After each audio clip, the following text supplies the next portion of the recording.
Welcome to the College Football Bros. I am Trey Newman, and today I'll be taking a deep dive into the Florida State Seminoles and their 2022 season. At the end of the episode, I'll be giving you a prediction on their record and my thoughts on how the season sets up for them based on their schedule. So with that said, let's get right into it. Now, you don't have to be the smartest college football fan to realize that this is a very pivotal year for head coach Mike Norvell. He's 8-13 through his first 2 years, needs to show some improvement and build some hope so that he can turn the Seminoles program around.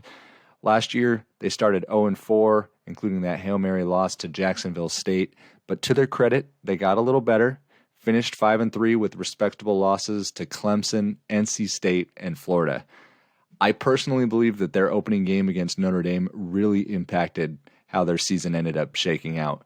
Remember, that was the game Mackenzie Milton came in, led a great comeback, and you could have almost written a movie about that, but Notre Dame ended up squeaking it out in overtime. I think if they would have won that game, the narrative on the Noles is different, as they might start 2-2 at worst and set themselves up for a winning season and a bowl game.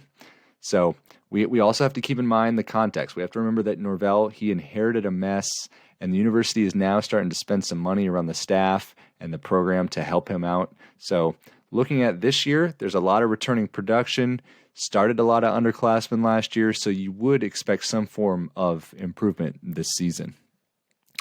So let's take a look at their offense. Jordan Travis, he comes into the year as the clear guy compared to last year. He was in the competition. He has the keys to the car this year. We know how gifted of a runner he is. 14 rushing touchdowns the last couple seasons.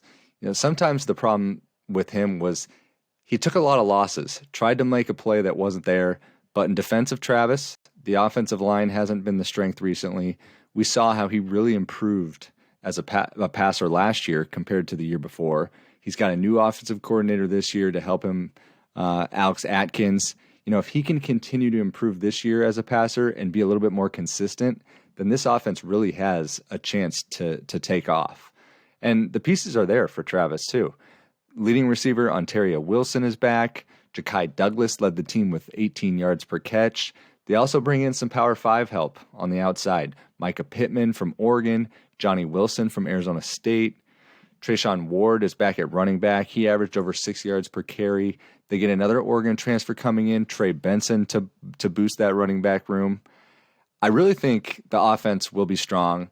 Travis will improve, but it might ultimately come down to the offensive line once again.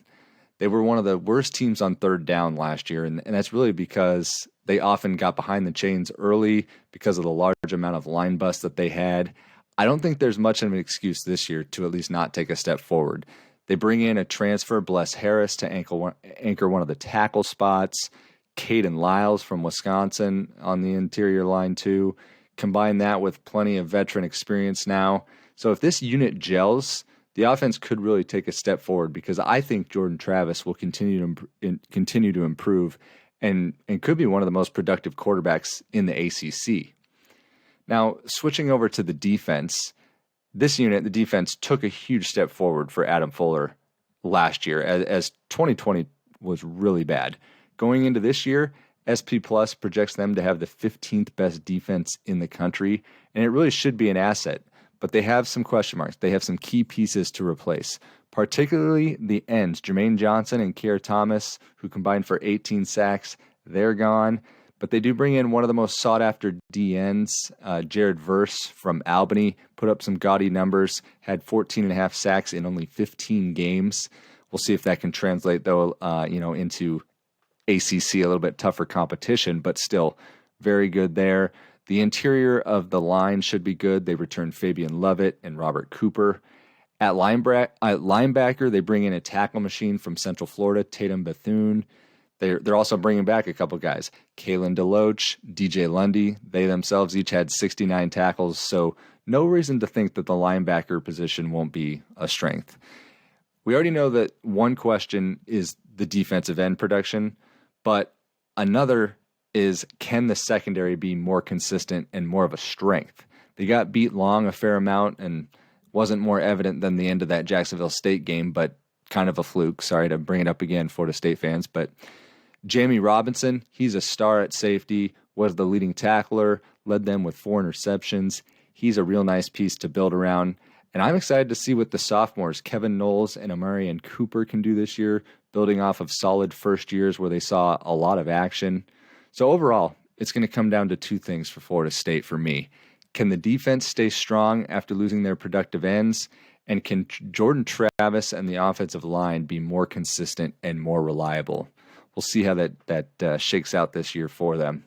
Now, switching over, let's take a look at their schedule, big picture here. On paper, I really like the Seminoles team. I'm buying the Florida State offense this year. I think Norvell will get more out of them. The challenge, of course, is this schedule. If they can find a way to maybe beat LSU in New Orleans, it could really give them some confidence going into a really tough part of the ACC schedule.